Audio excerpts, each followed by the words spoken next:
I felt that it was kind of unsafe for either the officer or myself to just be parked on a main streets of Seguin. Juan Villa says he drove to a neighborhood where he did feel safe and along the way gave the officer a thumbs up. And when I whipped my siren at you, you gave me a thumbs up. What did that mean? To let him know he was aware he was being pulled over. Once Villa finally stopped, he says the officer asked him to get out of his car.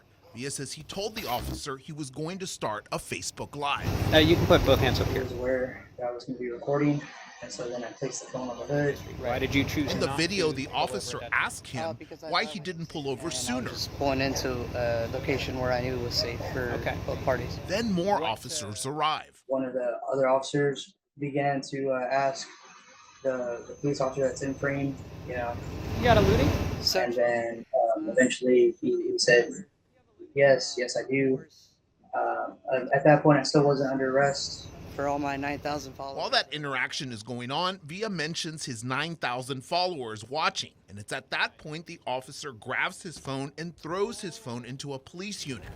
Another 2.5 minutes go by before Villa is arrested and put in the back of the unit. I couldn't believe that a brake light and traveling just only a few blocks could turn into an arrest. We asked attorney Joe Holscher to weigh in. He is not connected to this case in any way. Is that it's kind of an unusual evading in that he wasn't speeding, he wasn't taking evasive action.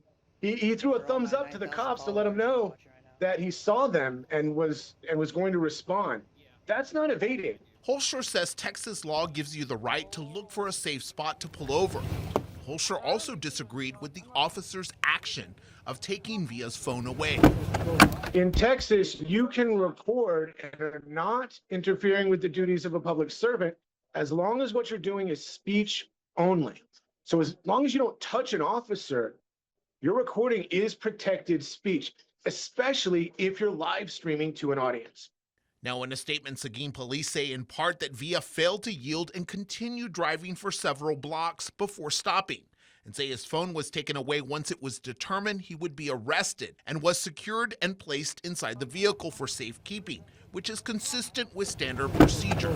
I really think that the Seguin PD were out of line, and I think that their statement was disingenuous. That are watching right now. It's clear from the video that the officer was reacting to the fact that he was being live streamed. Mike Jimenez, Whoa. Kins 5.